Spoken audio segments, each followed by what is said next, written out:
rato, un ratito. Están queriendo entrar todavía. Espera un ratito, vamos a darle entrada a todos los que están.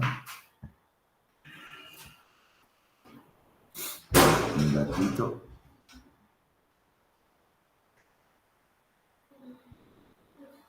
Vamos acá. Bueno, hasta aquí. Mi amor, cerrar un poco la puerta ahí, por favor. Gracias.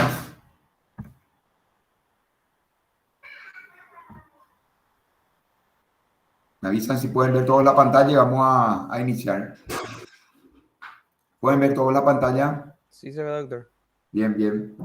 Bueno, esto creo que nosotros ya repasamos en la clase anterior, ¿sí? ¿Qué se debe hacer con el paciente para que nosotros evaluemos al séptimo par en un paciente en el que nosotros, antes que nada, atiendan un poco la pregunta que les voy a hacer. Si yo tengo un paciente con una alteración del séptimo par, ¿cuál va a ser la semiología que va a tener el paciente? Ectoscópicamente, ¿qué yo voy a ver en el paciente cuando tenga un compromiso del séptimo par? Vale, rápido tiene que ser esto. Parálisis. Sí, pero ¿qué? Mirando, ¿qué voy a ver en el paciente? ¿Lo Anemia. vas a ver? ¿Eh? ¿Anemia puede ser? No. Anemia. Asimetría. Anemia, escuchame un ratito, la anemia se ve en el paciente que tiene un síndrome extrapiramidal, ¿sí? Ahora estamos hablando del compromiso del séptimo par y generalmente el compromiso del séptimo par suele ser piramidal, ¿sí? El compromiso del séptimo par, al ser un núcleo central del tronco, cuando se ve afectado, es un compromiso piramidal, no extrapiramidal. Por lo tanto, anemia no es. ¿Qué es lo que voy a ver en la cara del paciente? ¿Qué voy a ver? Le miro la cara y tengo compromiso del séptimo par. ¿Qué voy a ver? No habría asimetría. Asimetría, genial. Eso es lo que voy a ver. Voy a ver una cara asimétrica porque hay parálisis del músculo motor de la cara. Entonces yo voy a ver asimetría, ¿sí? Pero nosotros sabemos también que el séptimo par no es un par puramente motor, es un par sensitivo también, ¿o no? Sí, doctor. ¿Y qué alteración sensitiva voy a buscar para saber si tengo compromiso sensitivo del séptimo par? ¿Qué voy a buscar? En lo sensitivo. ¿O no voy a tener ninguna alteración sensitiva? Le pregunto una cosa, esto tiene que ser un poquito más dinámico. Le pregunto una cosa, si yo tengo parálisis del séptimo par, ¿puedo tener trastorno auditivo? ¿Sí o no? Nomás la respuesta. No. No voy a tener trastorno auditivo. Pero tiene una rama en el oído, o sea, puede. Muy bien. No se dice así, porque nosotros ya Sí, estamos pero estudiando semiología.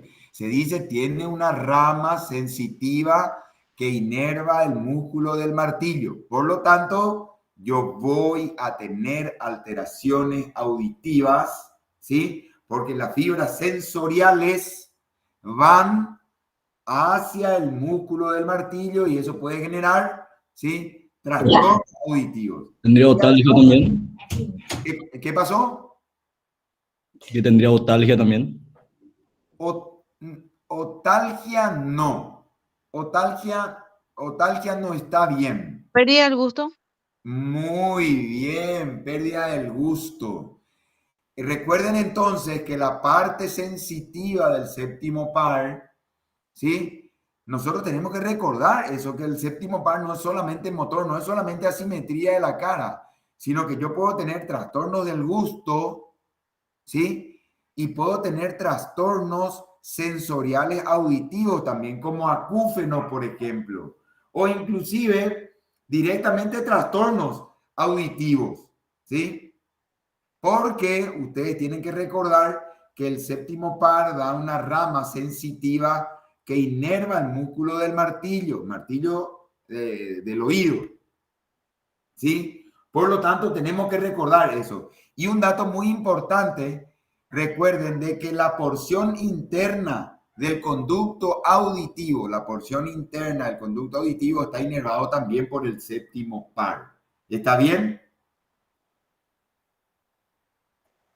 Sí, doctor. Bien, entonces vamos a concluir. La porción motora me va a dar asimetría de la cara y la porción sensitiva me va a dar trastornos del gusto, me va a dar trastornos sensitivos del conducto auditivo, de la membrana del tímpano y me va a dar trastornos auditivos por la rama sensitiva que se encarga de inervar el músculo del martillo. ¿Se entendió lo que dije, verdad? Sí, doctor. Sí, doctor. Bien, maravilla. Díganme un poco si nosotros tenemos, y esto creo que ya hablamos en la clase anterior, si nosotros tenemos, por ejemplo, un trastorno del espinal, del nervio espinal. ¿Qué número es el nervio espinal? ¿Qué número es el nervio espinal? Cuéntenme por ustedes. ¿O no tiene número? ¿O no hay nervio espinal? El número 11. Muy bien. ¿Cuál va a ser el trastorno? Antes de cuál va a ser el trastorno, decimos un poco, ¿es un nervio puramente motor? ¿Es un nervio mixto o es puramente sensitivo? Puramente motor. Muy bien. ¿Cuál va a ser su trastorno si es puramente motor?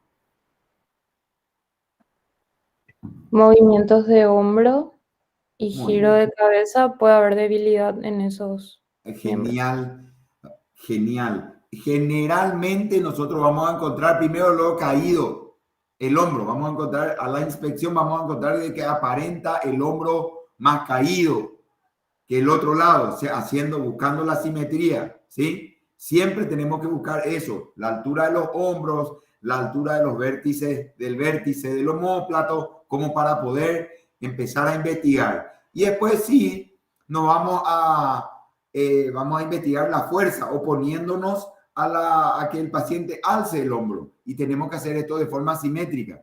Entonces, el hombro que no pueda alzar porque está parético, muy bien, de ese lado está el compromiso del nervio espinal. Y el nervio, y el hipogloso, ¿qué par es?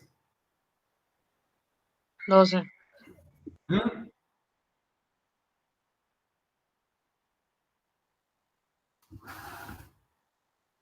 Esperamos un rato. Sobre 10 será. Bueno. Esperen un ratito.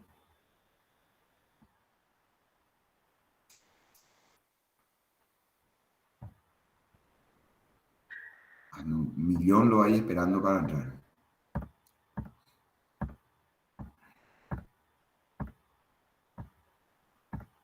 Bueno, estos son los últimos que aceptamos. Si no, vamos a tardar mucho. ¿Está bien? No, el resto que ya no se enoje.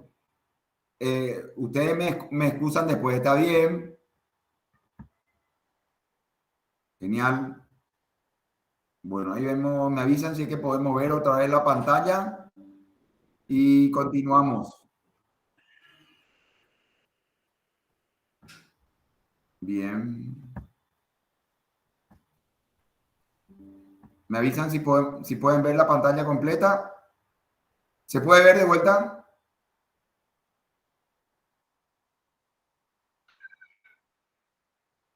Bien, bien.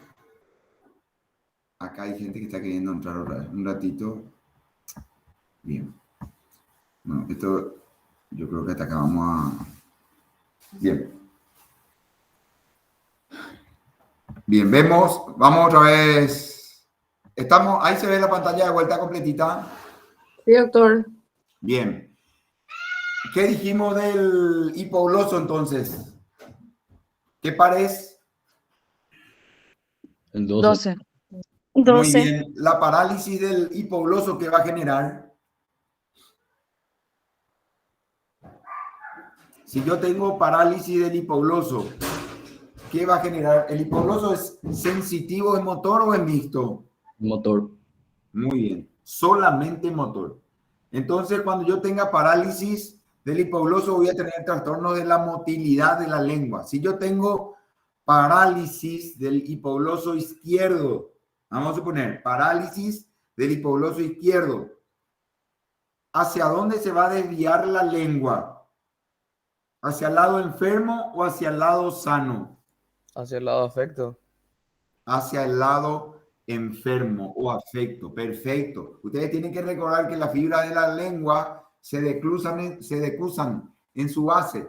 Por lo tanto, cuando existe parálisis del lado afecto, hacia ese lado se va a desviar la lengua, porque se decusan las fibras de la lengua, las fibras musculares de la lengua se decusan allá en su base.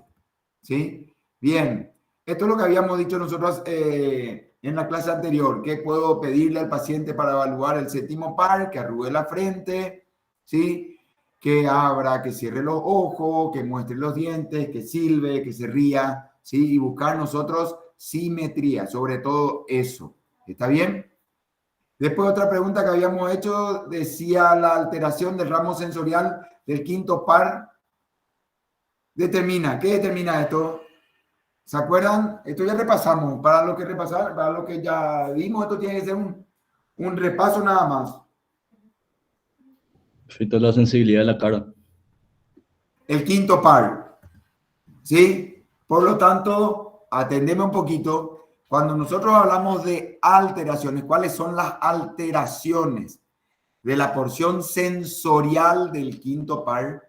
Nosotros queremos saber qué es lo que puede pasar dentro de todo lo sensorial en el quinto par. Por lo tanto, si yo tengo una sección completa de la rama sensorial, voy a tener anestesia.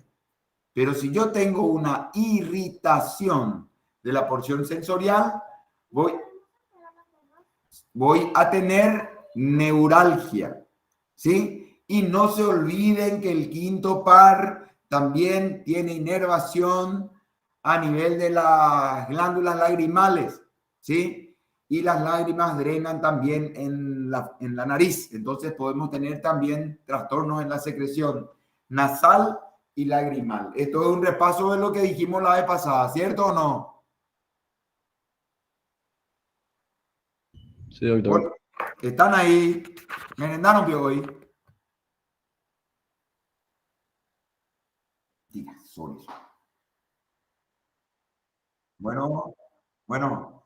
Siguiente dice, voy a alternar esto. Dice la alteración vestíbulo coclear da las siguientes manifestaciones. Y atiendan un poco qué dice. Atiendan cómo dice. Si yo tengo una alteración vestibular, ¿qué manifestaciones voy a tener? Y si yo tengo una alteración coclear, ¿qué manifestaciones voy a tener? Esto ya repasamos. ¿Qué voy a tener si tengo una alteración vestibular? ¿Cuál va a ser la manifestación semiológica de la porción vestibular del octavo par? Vértigo. Vértigo. Bien. ¿Qué más? Acúfenos. Acúfeno podemos tener, perfecto. ¿Qué más? En la porción coclear, ¿qué voy a tener? Hipoacusia. Hipoacusia, sordera, ¿cierto?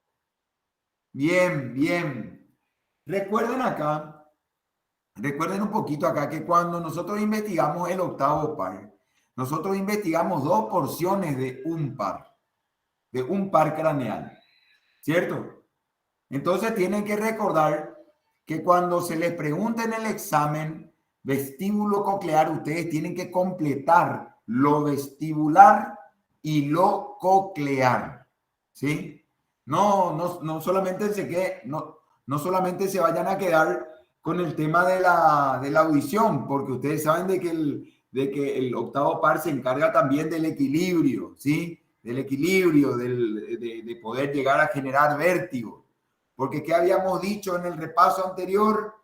De que cuando nosotros tenemos vértigo periférico, nosotros tenemos una lesión vestibular, laberíntica. ¿Se acuerdan lo que dijimos?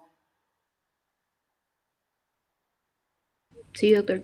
Bien, y cuando tenemos un vértigo central, nosotros estamos hablando del vértigo cerebeloso, que tienen presentación clínica y semiología diferente. Por lo tanto, tenemos que recordar esto.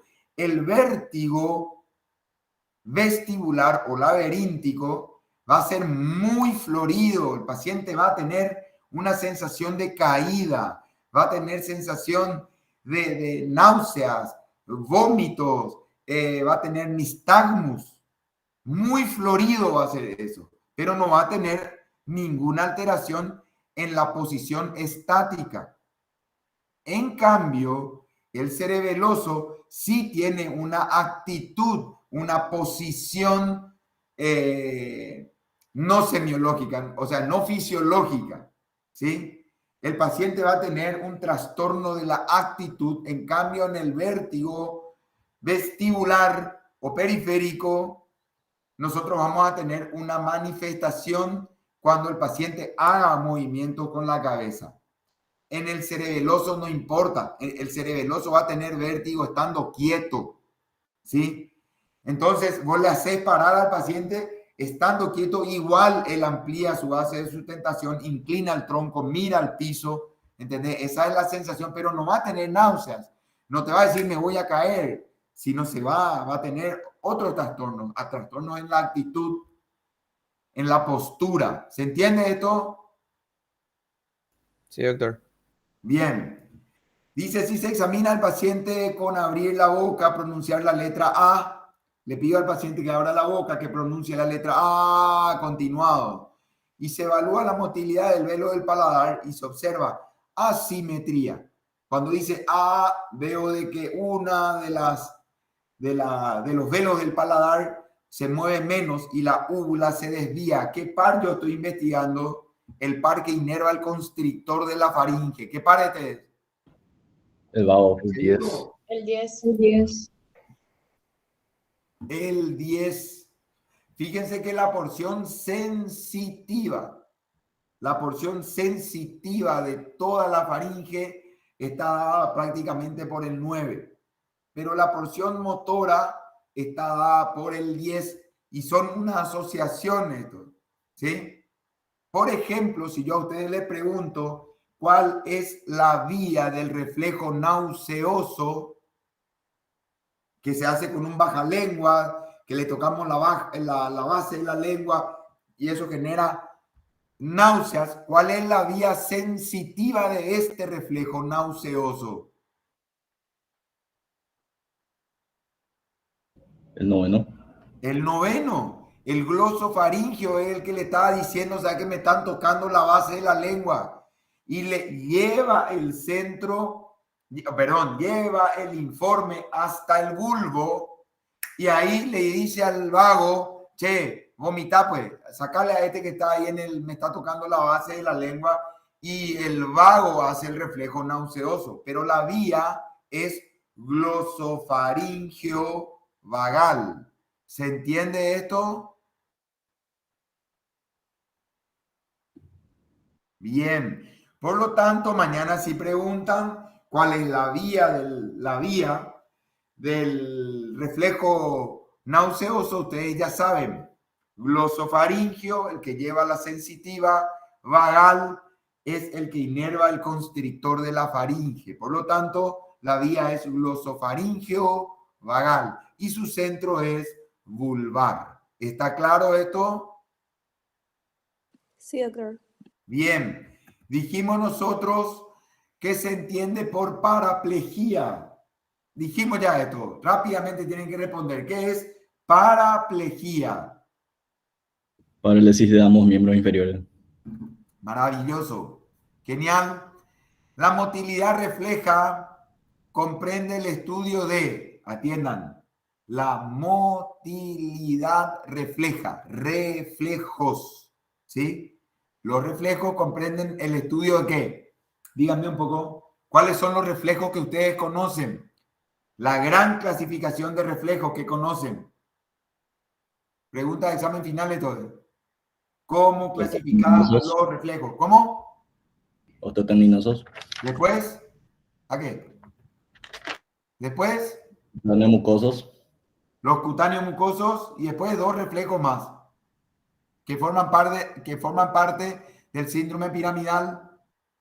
Clonus y cinesinesia. Maravilloso, clonus y cincinesia. Esa es la gran clasificación. Cuando a ustedes se les pregunte, che, quiero que me refieras o le estudies al paciente la motilidad refleja, ustedes van a estudiar los reflejos osteotendinosos primeramente, después van a estudiar los reflejos cutáneos mucosos, después van a investigar si es que tiene clonus y por último si hay cincinesias. Muy bien.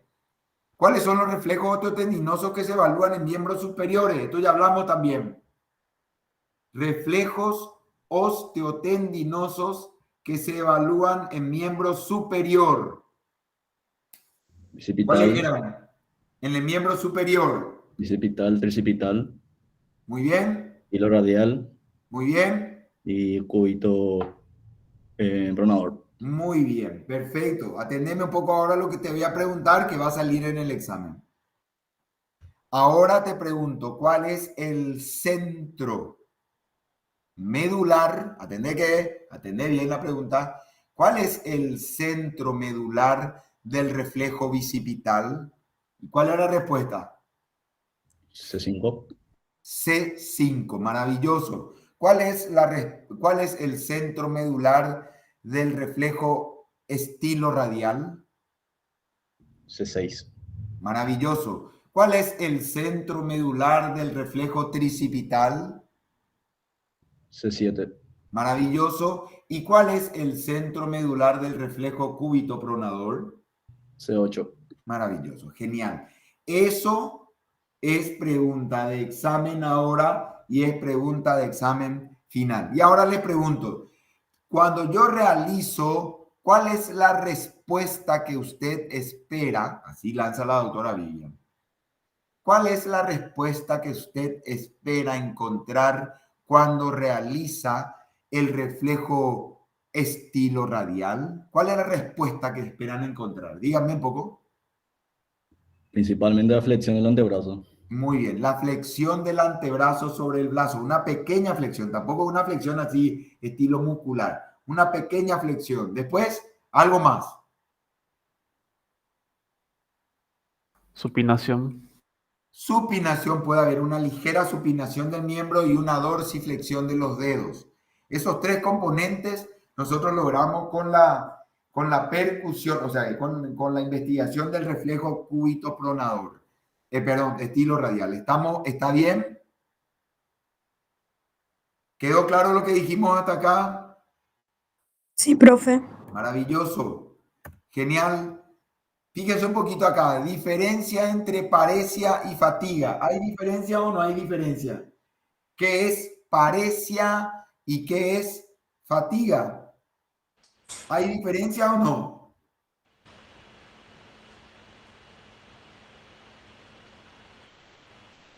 ¿Alguien define paresia? A ver, ¿alguien define paresia? Una debilidad muscular. Muy bien, así de simple es. Así de simple. Debilidad muscular, debilidad muscular. ¿Y fatiga?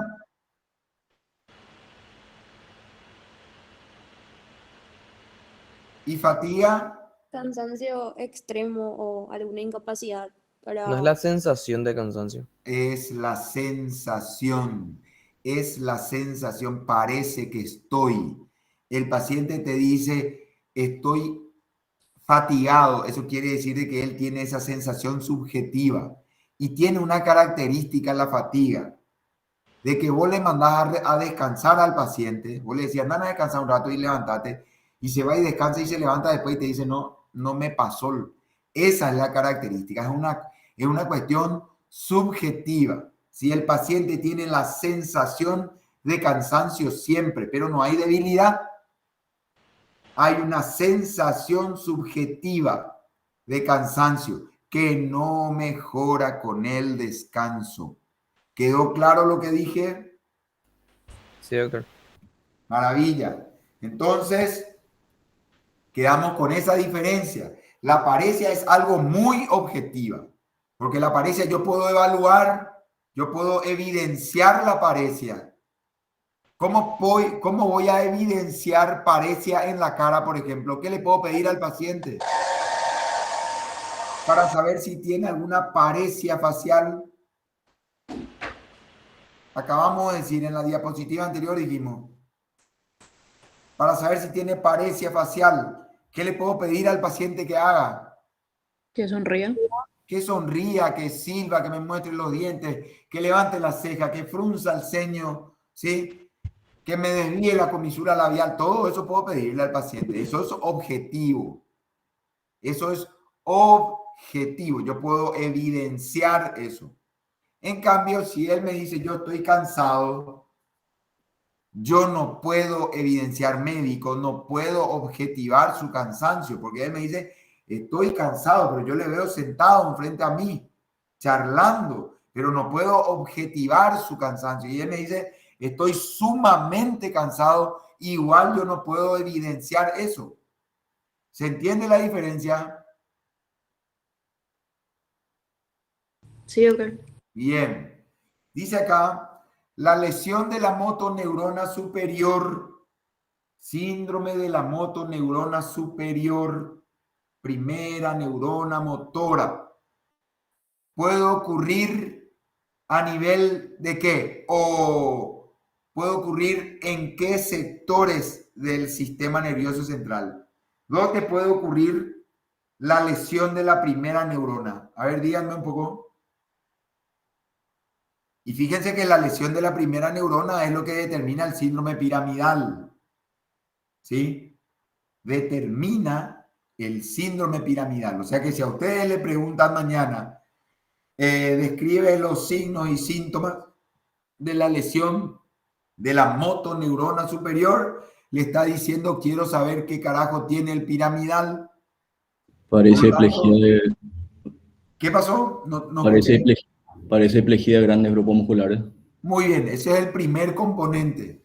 El primer componente y el que nunca debe faltar en la lesión de la primera neurona motora o síndrome piramidal es la paresia o plejía de grandes grupos musculares. Otro componente, Hiperreflexia. hiperreflexia. ¿De qué tipo? Porque nosotros sabemos que hay dos grandes grupos. Contractura. No, Tendinosa. Pirana, no hay, o si no vamos a mezclar todo. Hiperreflexia, vamos a completar eso. ¿Hiperreflexia de qué tipo? Osteotendinosas. Muy bien, así se completa. No se dice, decime cuáles son los componentes del síndrome piramidal. Hiperreflexia, yo no sé si es cutáneo mucoso o si es osteotendinoso. Yo tengo que decir hiperreflexia osteotendinosa. ¿Qué más? ¿Qué pasa con los reflejos cutáneos mucosos? Están disminuidos o abolidos. Muy bien, por lo tanto, si yo digo hiperreflexia, tengo que aclarar de que es osteotendinosa y decir después que hay hiporreflexia o areflexia cutáneo mucosa. ¿Se entendió lo que dije acá?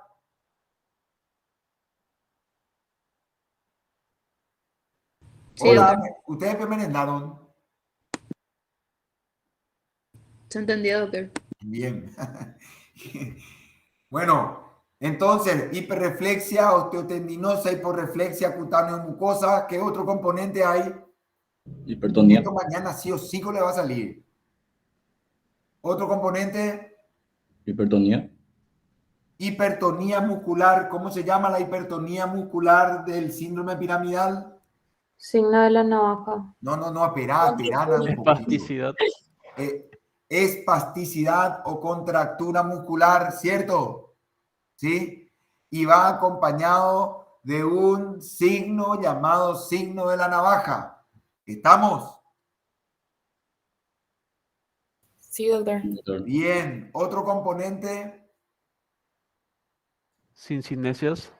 Sincinesias. Muy bien. ¿Otro? Clonus. Clonus. Muy bien. Después, uno más. El signo de reflejo de Babinski. Babinski.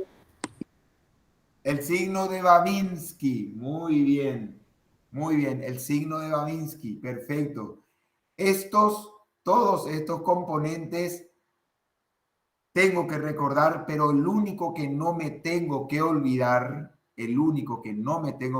porque a veces solamente es el único componente que encontramos en el síndrome piramidal, es la paresia y plejía de grandes grupos musculares. ¿Estamos?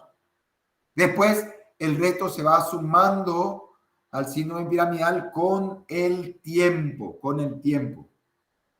Atiendan un poco lo que les voy a preguntar. Cuando yo evalúo los reflejos, sobre todo los reflejos osteotendinosos, ¿sí? Y deseo de que el paciente, cuando le estoy evaluando, deseo de distraer relajarle al paciente o distraerle al paciente. ¿Cómo se llama la maniobra que puedo utilizar para distraer al paciente y poder evidenciar la respuesta a los reflejos osteotendinosos? Hiperreflexia, por ejemplo. ¿Cómo se llama la maniobra que nos permite la relajación del paciente? Maniobra de Jędrásik. Muy bien. La maniobra de Jędrásik, ¿sí? La maniobra de Jędrásik es una maniobra que nos permite distraer, relajar al paciente para que nosotros podamos evidenciar mejor sobre todo los reflejos osteotendinosos. Y hay una maniobra que podemos realizar con el paciente para que se estimule la respuesta osteotendinosa. ¿Qué puedo pedir al paciente que haga antes para evidenciar mejor la presencia o no de hiperreflexia? Le puedo pedir al paciente que respire con frecuencia alta, enseñarle y decirle, quiero que respires así. Pedirle que hiperventile.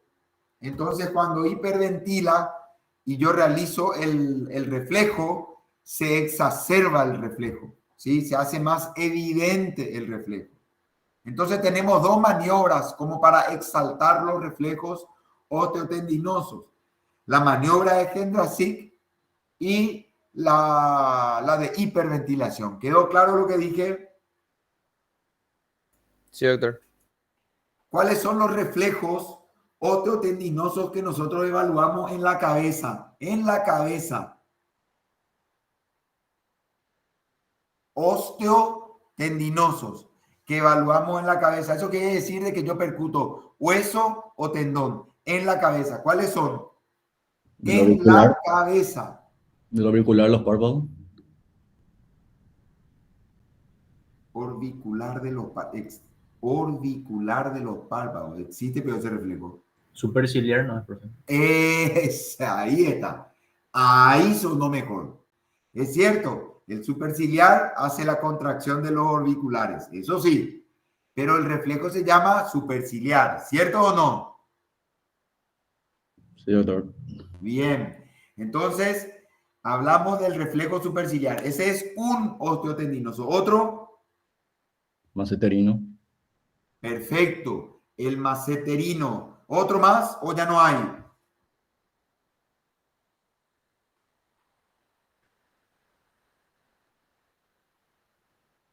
El que percutimos acá en la glabela. Dirás. El glabelar. Muy bien. Brillante. Brillante. Entonces tenemos tres que son reflejos osteotendinosos en la cabeza. Preguntan en el examen, che, decime poco cuáles son los reflejos osteotendinosos en la cabeza, ¿sí? Y estos son los tres, el superciliar, el glabelar, también llamado nasopalpebral, y por último el mentoniano, ¿cierto? Díganme un poco cuál es la vía que utiliza el reflejo mentoniano o maceterino. ¿Cuál es la vía? Trigeminal. Perfecto. ¿Y el centro está en dónde? ¿Su núcleo está dónde? La protuberancia. En la protuberancia. Perfecto, en la protuberancia. Díganme un poco cuáles son los reflejos osteotendinosos que ustedes conocen en miembro inferior En miembro inferior. Rotuliano. Muy bien, rotuliano y Aquiliano. aquiliano. ¿Dónde están sus centros? Rotuliano, ¿dónde está? Y el aquiliano, ¿dónde está? Rotuliano. Rotuliano L3 y L4. Muy bien. ¿Y aquiliano? S1. S1. Muy bien, muy bien. Perfecto, perfecto. Dice, miren un poco acá, volvemos a nuestra pregunta, acá nuestra secuencia. Dice, la lesión de la motoneurona superior puede ocurrir en... ¿Qué es lo que significa? Entonces preguntó, sobre todo en el examen final, el doctor Vladimir preguntó esto en el examen. Y realmente parecía difícil la pregunta, pero no es complicada cuando uno se va a buscar la definición de la pregunta. Dice acá, la lesión de la motoneurona superior, ¿sí? De esa motoneurona superior, puede ocurrir ¿en qué sitio? Primero, luego en la corteza cerebral. O sea que en los hemisferios. Para empezar, nosotros podemos tener una motoneurona ya en el hemisferio y que dé un axón, ¿sí? Que baje. Después podemos tener, por ejemplo, la lesión en el tronco cerebral, como ocurre en la parálisis facial, por ejemplo. ¿Sí? Se lesiona el núcleo del facial y nosotros tenemos parálisis. ¿Sí? Por lo tanto, la lesión puede ocurrir a nivel de los hemisferios, a nivel del tronco y a nivel medular. ¿Qué quiere decir? ¿Qué quiero decir con esto? Para que ustedes entiendan esto que queremos aclarar. Recuerden de que yo puedo tener un síndrome piramidal por una lesión en el hemisferio cerebral. Puedo tener un síndrome piramidal por una lesión en el tronco cerebral y puedo tener una lesión piramidal en la médula. Por lo tanto, no solamente el ACV, el accidente cerebrovascular, es causa de un síndrome piramidal. ¿Estamos? Los traumatismos de cráneo también pueden ser, ¿sí? Las lesiones cervicales también pueden ser, ¿sí? Los compromisos del cordón anterior medular también pueden dar una lesión piramidal. Por lo tanto, quiero que nada más recuerden de que la lesión piramidal no solamente puede ser cerebral. Es cierto, puede ser hemisférica, pero también puede ocurrir en el tronco y también puede ocurrir una lesión medular. ¿Está claro lo que dije acá? Sí, doctor. Bien. Fíjese un poquito que dice características de la lesión de la placa neuromuscular. O sea que, ¿qué me dice acá? Una lesión no de la primera neurona, no de la segunda neurona, sino una lesión de la placa neuromuscular, o sea, de la terminación nerviosa con la unión muscular. ¿Qué características tiene esa lesión? Lesión que ocurre a nivel de la placa neuromuscular, que es la porción terminal nerviosa con la unión muscular. A eso le llamamos placa neuromuscular. ¿Qué características tiene? Y les voy a preguntar una cosa, y esto es sentido común nomás. Fíjense que dice placa neuromuscular. ¿Creen de que va a haber trastorno sensitivo en una lesión de placa neuromuscular? ¿Va a haber trastorno sensitivo? No. No. No va a haber, porque estamos Disminución de hablando de tono la puede ser. inervación muscular. ¿Va a haber arreflexia? No. No va a haber, muy bien, porque estamos hablando de una lesión muscular, ¿cierto? Y ahora, atiendan, ¿puede haber debilidad parecia? Sí. Sí puede. Puede haber parecia, pero tiene una característica esta parecia. La parecia por lesión neuromuscular, atiendan lo que voy a decir, la parecia por afectación neuromuscular tiene una característica: aumenta cuando usamos el músculo. O sea que si yo tengo una lesión de la placa neuromuscular del bíceps, mi paresia, mi debilidad va a empeorar si yo le pongo a hacer alzar pesa con el brazo. Va a empeorar la debilidad. Esa es una característica importante. ¿Estamos? Por eso dice acá, se asocia la debilidad al uso.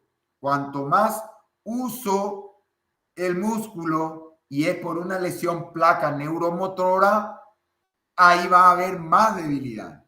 Y nunca va a haber trastorno sensitivo. Yo le voy a tocar el músculo y no va a tener dolor, no va a tener alodinia, no va a tener anestesia, ninguna alteración sensitiva y tampoco van a haber alteraciones de los reflejos. Esa es una característica importante que no le damos mucha bola al leer el libro, pero que se pregunta. Por lo tanto, ustedes tienen que saber que la lesión, que la paresia puede ser por una lesión de la primera neurona, por una lesión de la segunda neurona y por una lesión de la placa neuromotora. ¿Quedó claro lo que dije o tengo que repetir algo? Quedó claro, doctor. Perfecto, perfecto. Y atiendan un poco la segunda pregunta. Dice, ¿cuál es la enfermedad representativa de la lesión de la placa neuromuscular?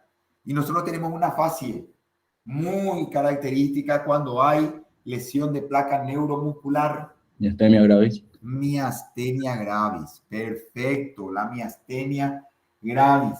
Esta es la enfermedad más representativa dentro de todas las manifestaciones que se dan por lesión neuromuscular, de placa neuromuscular. ¿Se entendió esto?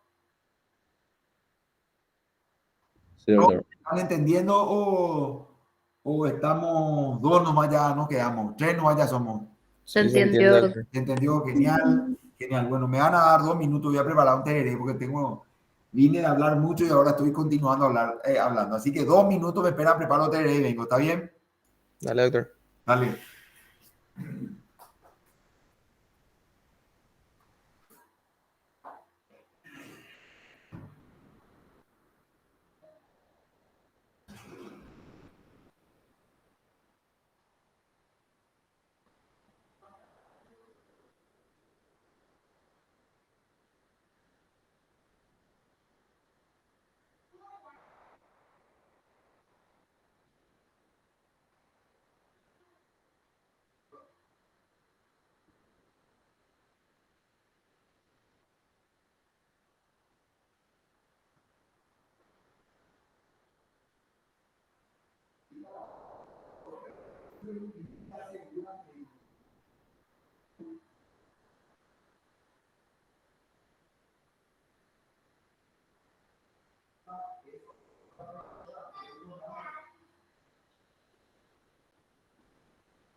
Yo estoy, ¿están ahí? Sí, Sí, doctor. doctor. Sí, doctor. Bien, decime. Bueno, seguimos, dice. Fíjense un poquito acá. ¿Cómo se manifiesta la paresia? Atiendan. ¿Cómo se va a manifestar semiológicamente la paresia en miembros inferiores? A ver, ¿cómo yo puedo evidenciar paresia en miembros inferiores? ¿Qué voy a encontrar en el paciente? ¿O no puedo evidenciar paresia en miembros inferiores? Dificultad en la marcha. Sí, voy a tener dificultad en la marcha, claro que sí. ¿Cómo se llama la marcha parética? ¿Cómo se llamaba?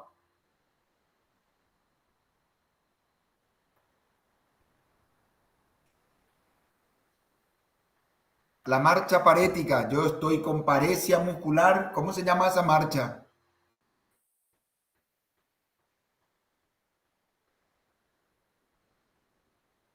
En guadaña, ¿se acuerdan?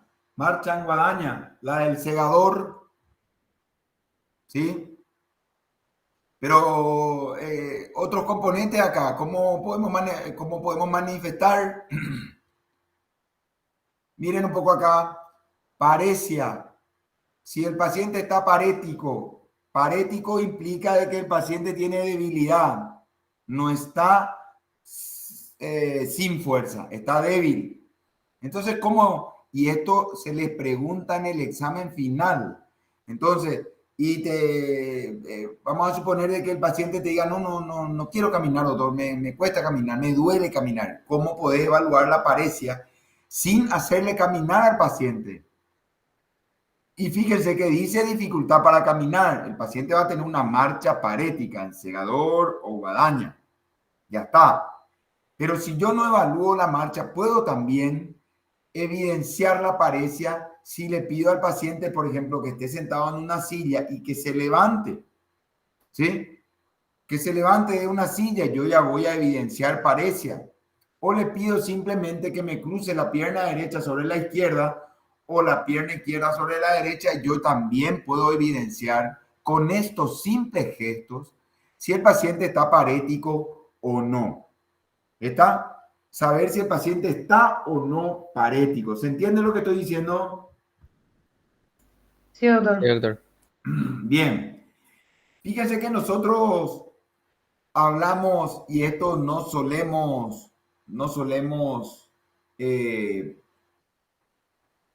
no les voy a decir, no se suele preguntar, pero suele ser, y esto hablamos ya con los muchachos que practicamos días anteriores. Hay preguntas en el examen final que son, por ejemplo, salvavidas. Salvavidas para aquel que sabe y son salvavidas de plomo para el que no sabe, porque es aquel candidato que viene rindiendo con 1.8, 1.9, 1.7, no alcanza el 2.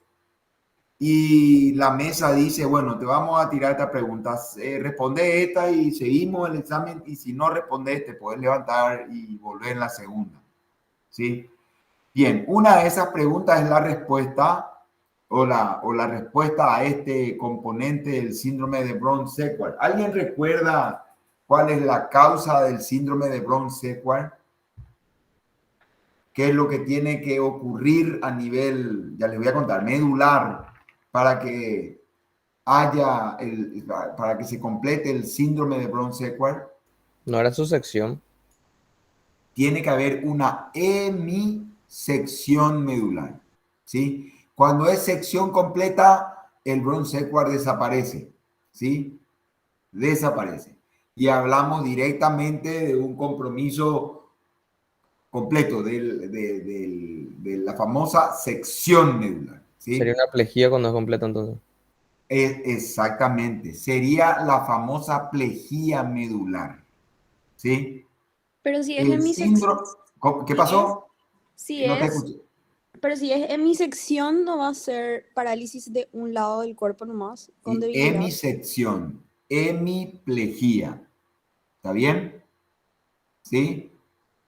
Si hay una hemisección, nosotros vamos a tener hemiplegia del lado comprometido, nosotros vamos a tener hemiplegia del lado comprometido y vamos a tener alteración de la sensibilidad dolorosa táctil, ¿sí? Y térmica del lado contralateral.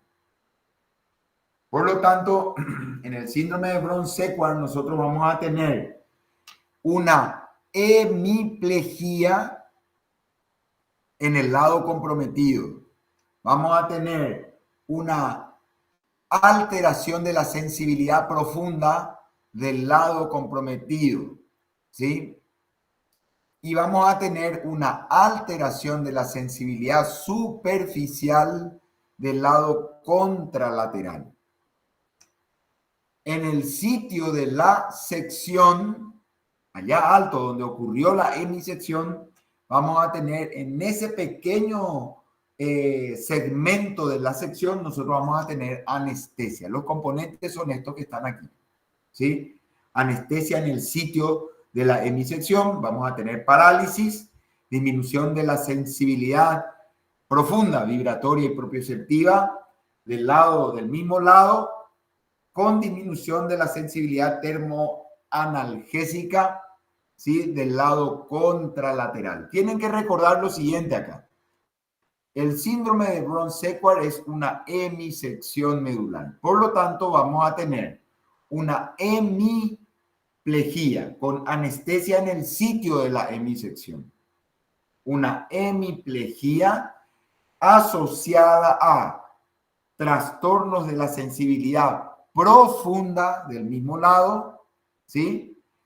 Con trastornos de la sensibilidad superficial del lado contralateral. ¿Se entendió lo que dije? Sí, Sí, doctor. doctor. Muy bien, muy bien.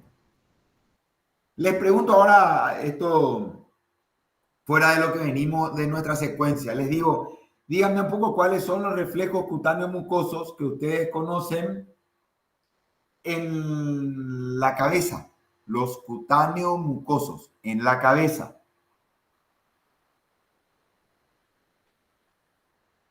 Cutáneo mucoso. Eso quiere decir que no percutimos hueso ni percutimos tendón. Estimulamos mucosas. Corneado de conjuntival. Perfecto. ¿Uno más? Faringio. El faringio. Está completo. Los reflejos cutáneos mucosos de la cabeza son conjuntival, el córneo y el faringio, también llamado palatofaringio, ¿sí? ¿Cuál es la respuesta? ¿Cuál es la respuesta que yo debo encontrar cuando realizo el reflejo corneano? A ver. Contracción auricular de los párpados. Muy bien. Contracción del orbicular del párpado. Genial. ¿Cuál es la vía que utiliza este reflejo? Vía. El trigémino facial. Trigémino facial. Perfecto. Ustedes tienen que recordar que toda la sensibilidad, incluyendo las mucosas, ¿sí? Toda la sensibilidad prácticamente de la cara está dada por el quinto par. Por lo tanto, toda la cara, a excepción del pabellón auricular, es quinto par, incluyendo el cutáneo del cuello. La sensibilidad está dada por el quinto par, a excepción del conducto auditivo y el pabellón auricular interno. ¿Se entendió eso? Porque el conducto auditivo y el pabellón auricular están inervados por la rama sensitiva del Octavo par. seguro, Séptimo par. del séptimo par, la porción interna del pabellón auricular, el conducto auditivo, la membrana timpánica y el músculo del martillo están inervados por el séptimo par. ¿Quedó claro lo que dije? Sí, doctor. Díganme un poco cuáles son los reflejos cutáneos mucosos que conocen ustedes en el tronco. En el tronco. Cutáneo abdominal, Genial. Otro. cremastérico, Muy bien. Cremasteriano. Y uno más. Esto nunca hacemos en semiología. A nadie no nos ponemos a investigarle el reflejo bulbo cavernoso, por ejemplo, ¿verdad? Pero tenemos que recordar nomás que en el tronco tenemos 3 reflejos a investigar, ¿sí? Los cutáneos abdominales, el cremasteriano y el bulbo cavernoso. De hecho, que eso no quiere decir que ustedes se van a ir en el examen final en diciembre a ponerse a investigar el bulbo cavernoso en un paciente que viene por pie diabético, ¿verdad? Pues no tiene, de verdad que no tiene ningún sentido, ¿verdad? Pero tenemos que recordar. Y díganme un poquito, ¿cuál es el reflejo cutáneo mucoso que nosotros buscamos en el miembro inferior? cutáneo plantar, El reflejo plantar. ¿Cuál es la respuesta normal del reflejo plantar? flexión de los dedos, flexión plantar, Flexión plantar de los dedos. ¿Y cómo se llama a la inversión del reflejo plantar? Signo de Babinski. Signo de Babinski. Cuando ustedes le pregunten en el examen el signo de Babinski, ¿en qué consiste? Y ustedes tienen que responder con cara de genios. El signo de Babinski es el reflejo plantar invertido. Eso tienen que responder. Y ahí ustedes ganan una pregunta. Entonces nosotros les decimos, che, y decime, ¿en qué consiste el reflejo de Babinski? Y ustedes nos van a contar en qué consiste el reflejo de Babinski. ¿En qué síndrome veíamos el reflejo de Babinski? piramidal, Piramidal. Muy bien. ¿Dónde está el centro medular del reflejo de Babinski? neurona motora superior, ¿Dónde está? A nivel medular, ¿dónde? S1, S2. S1, S2. Muy bien, muy bien. Ahí está su centro. Para que el reflejo se produzca, tiene que llegar a la médula S1, S2. ¿Se entendió esto? sí, doctor. Muy bien. Viendo y considerando que ya hablamos del reflejo de Babinski, ¿sí? Dice aquí cuáles son los sucedáneos de Babinski. ¿Cuáles son los sucedáneos?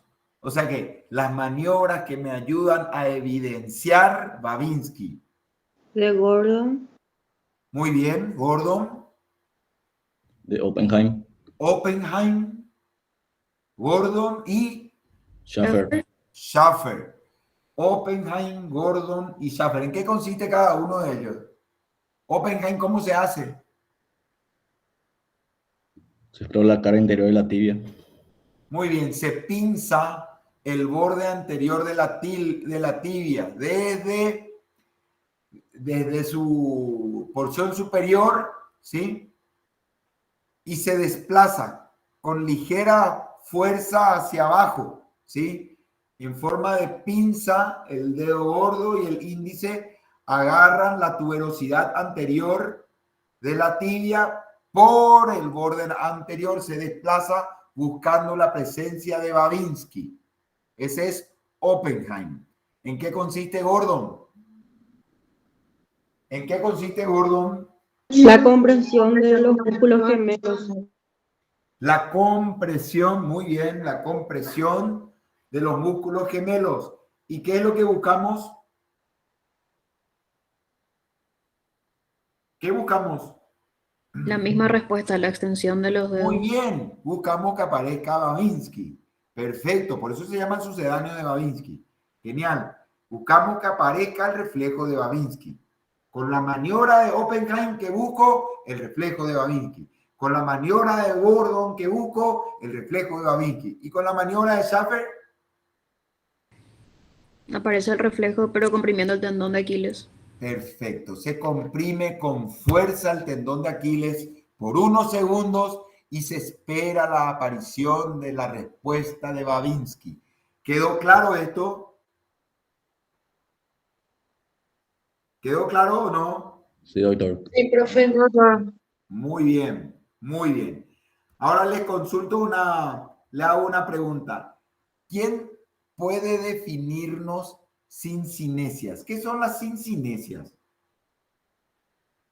Y les voy a dar alternativas. ¿Son movimientos voluntarios o involuntarios? Involuntarios. Muy bien. Entonces eso es lo primero que se tienen que acordar. Las sincinesias son movimientos involuntarios. ¿Son fisiológicos o son patológicos?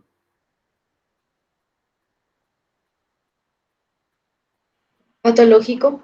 Patológicos. Por lo tanto, son movimientos involuntarios y patológicos. Perfecto. Bien. Y ahora, ¿cómo sigue la definición? Son Acompaña movimientos involuntarios, movimiento, patológicos, que aparecen cuando. acompaña movimiento voluntario. Muy bien. Son movimientos involuntarios, patológicos, que van acompañando a la realización de movimientos voluntarios. Aparecen de forma automática. ¿Sí? Aparecen de forma automática. Y siempre aparece el movimiento en el lado paralizado. ¿Quedó claro lo que dije? Movimiento involuntario, patológico, que acompañan a movimientos intencionales o movimientos voluntarios, pero que estos movimientos aparecen en el lado paralizado. ¿Quedó claro? Sí. Bien. Fíjense un poquito acá que les van a preguntar en el examen cómo evaluarías sincinesia en un paciente. Y atiendan una cosa acá. Cuando el paciente está en coma, cuando el paciente está confuso, cuando el paciente está obnubilado, cuando el paciente no entiende lo que yo le digo, no se puede evaluar sincinesias. El paciente tiene que estar vigil, lúcido, para poder obedecer una orden y ver si es que aparece el movimiento patológico. ¿Está? ¿Se entiende lo que estoy diciendo o no? Sí, profe. En cambio, atiendan un poquito acá, en cambio, los clonus, no hace falta que el paciente esté lúcido, no hace falta que esté el paciente vigil. Los clonus aparecen independientemente al estado de conciencia. ¿Se entiende esto o no? ¿Se Sí, entiende doctor. la diferencia o no? Sí, se entiende. ¿Qué son los clonus entonces? Ya están las sincinesias. Ahora, ¿qué son los clonus? Movimiento involuntario también. También, Contra, perfecto, son movimientos involuntarios. Después, ¿qué tipo de movimientos son? Son rítmicos y repetitivos de un Muy grupo. bien, muy bien. Atiendan un poco acá. Son movimientos involuntarios, son movimientos reflejos involuntarios, son movimientos reflejos involuntarios, patológicos, ¿sí? Rítmicos, porque el clonus tiene ritmo, tiene vaivén, ¿sí? Y tiene naturaleza inagotable mientras se mantenga el estímulo. ¿Quedó claro lo que dije o tengo que repetir? Quedó claro. Bien. Entonces, recuerden de que cuando van a definir clonus y sincinesias, digan de que son movimientos reflejos involuntarios y patológicos. Por ahí empiecen. Son reflejos, son involuntarios, son patológicos. En la sincinesia el paciente tiene que estar lúcido, en el clonus no necesita. ¿Qué son las sincinesias? Son movimientos involuntarios, reflejos involuntarios, patológicos que aparecen en el lado paralizado cuando se le pide al paciente realizar un movimiento bajo su voluntad. ¿Sí? Pero aparece el movimiento en el lado paralizado.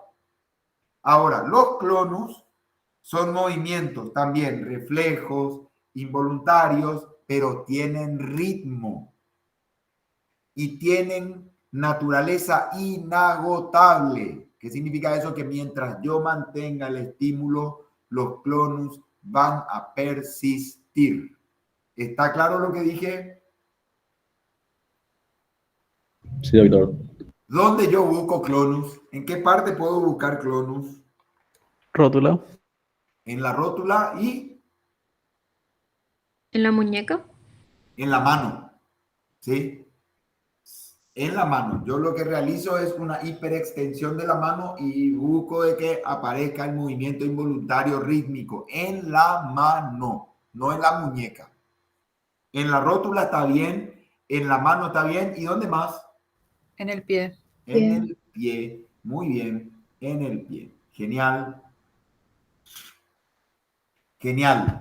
Dígame un poquito acá qué características tiene la hipertonía extrapiramidal.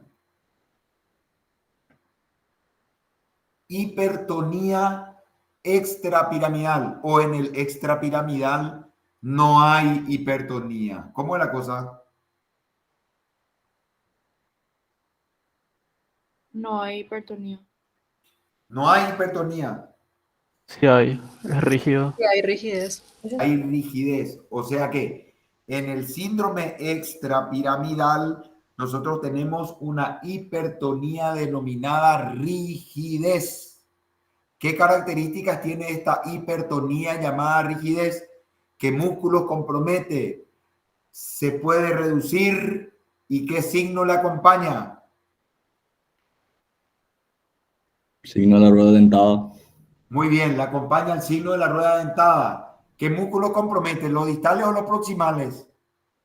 Ambos. Preferentemente los proximales. Puede afectar a ambos, pero preferentemente los proximales. ¿Y se puede reducir esto? No. ¿Seguro? La rigidez se puede reducir, en cambio la contractura no se puede reducir, es irreductible. La contractura piramidal no se puede reducir y la rigidez extrapiramidal es reductible. ¿Quedó claro lo que dije? Sí, doctor. Bien. Sucedáneo de Babinski, Oppenheim, Gordon, Schaffer. Muy bien. Acá, ¿qué hace? Miren el cursor. ¿Qué está haciendo este muchacho con esta respuesta? La flexión plantar del dedo. ¿Cómo se llama esto? Reflejo plantar. Reflejo plantar, ¿cierto? ¿Cómo se llama esto? La inversión. Signo de Babinski. Signo de Babinski. Acá, ¿cómo se llama esto? Insuflo el manguito y aparece contractura de los músculos distales, mano en partero. ¿Cómo se llama esto? Aparece en la hipocalcemia severa. ¿Recuerdan o no? ¿Cómo? Signo de Trousseau. Signo de Trousseau, muy bien.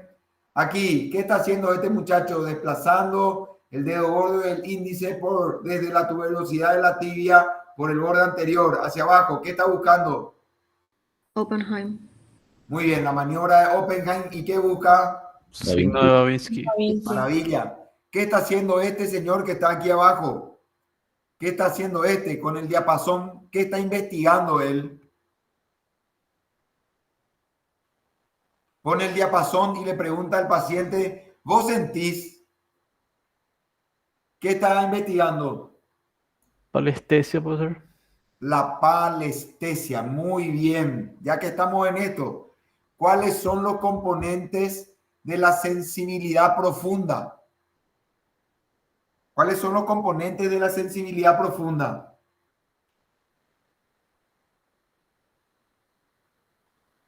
Barognosia. Las fibras largas. Batiestesia. Muy bien. Batiestesia, barognosia, varestesia, después palestesia, después esterognosia. ¿Estamos? Vamos a definir cada uno. esto que está haciendo este evaluador, miren el cursor, esto que está haciendo este evaluador, colocando el diapasón y preguntándole al paciente si siente o sea, si percibe la sensación vibratoria, está evaluando la palestesia, la vibración, ¿sí? Si yo le doy a un paciente que cierre los ojos y le doy una taza llena de agua y le digo, esto quiero que evalúe el peso, y derramo el agua y le digo otra vez, evaluar el peso, y le pido evaluar cuál de los dos es más pesado, ¿qué estoy evaluando? Paragnosia. La barognosia. Y si yo le comprimo, le pido cerrar los ojos y con el dedo del evaluador le presiono el músculo y después le presiono con mayor fuerza y le digo, ¿cuál te presioné más fuerte? ¿Qué estoy evaluando? Parestesia. Parestesia, muy bien. Si yo le pido al paciente cerrar los ojos y le agarro el dedo índice y le digo, le pongo el dedo índice para abajo y le digo, ¿dónde está colocado tu dedo índice? ¿Hacia arriba, hacia afuera, hacia adentro o hacia abajo? ¿Qué estoy evaluando? Batiestesia. La batiestesia. Y si le digo, cerrar los ojos, mi querido, y le paso un estetoscopio y le digo, reconoceme un poco qué es lo que yo te pasé, y él me dice, che, esto yo no conozco porque yo no soy médico, pásame a un bolígrafo, y le pasa el bolígrafo y te dice, sí, este es un BIC. ¿Qué estoy evaluando? Esterognosia. Muy bien. Entonces, a recordar, perdón, a recordar que los 5 pasos que nosotros evaluamos en la sensibilidad profunda son entonces la sensibilidad vibratoria, la sensibilidad de presión, la sensibilidad de peso, la sensibilidad de ubicación en el espacio, ¿sí? Y por último, la sensibilidad del reconocimiento. ¿Estamos? ¿Quedó claro lo que dije? Sí, doctor. Bien, miren un poquito acá este gráfico que estoy señalando acá con el cursor. ¿Qué reflejo está investigando este muchacho?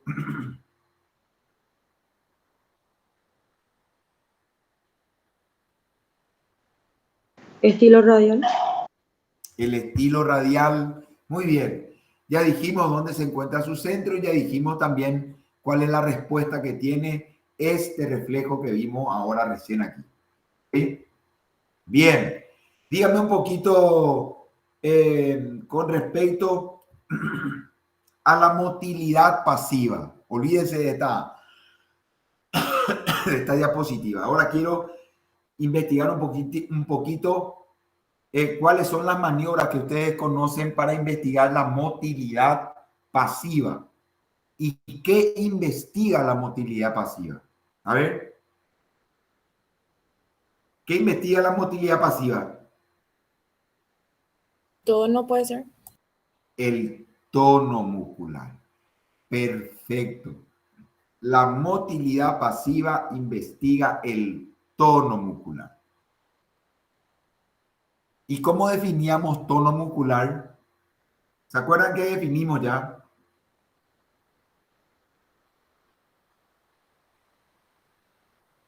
Definimos ya tono muscular nosotros. ¿Qué era el tono muscular? Yo le toco al paciente y digo, sí, no tiene buen tono. ¿Y qué es lo que toqué entonces? La resistencia a la manipulación. La resistencia al movimiento, ¿sí? No a la manipulación, la resistencia al movimiento. Pero si yo le toco al paciente, ¿qué es lo que yo estoy tocando? ¿Qué es lo que hay en el músculo para que yo diga tiene buen tono? ¿Qué es lo que logran estos que se van al gimnasio y hacen pesa y vos le ves con buen tono muscular? ¿Qué es lo que tienen? ¿Cómo está su músculo? Semicontracción. Está en semicontracción. Eso es. El músculo, al músculo a que yo le hago todo el tiempo hacer ejercicio, aparte de estar con ¿cómo te voy a decir? Hiperplásico el músculo, está en un estado de semicontracción constante. Eso es el tono muscular, ¿sí? Cuando yo perdí el tono muscular, yo le toco el músculo al paciente y siento todo flácido. No tiene un estado de semicontracción continua. ¿Estamos? ¿Se entiende o no esto? ¿Se entiende, Doc? ¿Se entiende? Bien. Ahora les pregunto, ¿cuáles son las maniobras que ustedes conocen? Maniobras que ustedes conocen para investigar el tono muscular. Maniobras específicas que usamos para investigar el tono muscular. André Thomas es uno. Muy bien, las pruebas de pasividad de André Thomas. Muy bien. ¿Y otro? Holmes. ¿Qué cosa? Kerning. Kerning y No. Brzezinski. No. Kerning no. No. Una maniobra pasiva tiene que ser. Una maniobra pasiva. El Kerning es Stuart un- Holmes. ¿Qué pasó? Stuart Holmes. Stewart Holmes. ¿Sí? Maniobra de Stewart Holmes. Sí. Sí. También me ayuda, claro que sí, la maniobra de Stewart Holmes, claro que me ayuda a saber si estoy con tono muscular alterado. Una maniobra a nivel de miembros inferiores no hay. Talón isquion. Talón isquion, la maniobra del talón isquion. No se olviden que de eso. Hay una maniobra en miembro superior, Stewart Holmes. Hay una maniobra en el miembro inferior, talón isquion, ¿sí? No se vayan a olvidar. Y después están las maniobras de pasividad de Andrés Thomas, ¿verdad? Esas nosotros nos tenemos que colocar atrás del paciente y le hacemos un movimiento vaivén de la cadera y vemos el vaivén de los brazos para determinar si hay hipotonía o no. Miren un poquito acá estas imágenes que están aquí. Este que dice A, B, C, ¿sí? Esto que está investigando acá, investiga la mano, ¿sí? Investiga aquí la muñeca, aquí investiga el miembro inferior, acá está investigando el pie, acá investiga la pierna, ¿sí? Está investigando diferentes sectores del cuerpo. ¿Qué es lo que está investigando este evaluador? ¿Qué está investigando él? Cuéntenme un poco. La O no fuerza. investiga nada. Fuerza. La fuerza muscular. Atiendan entonces aquí. Atiendan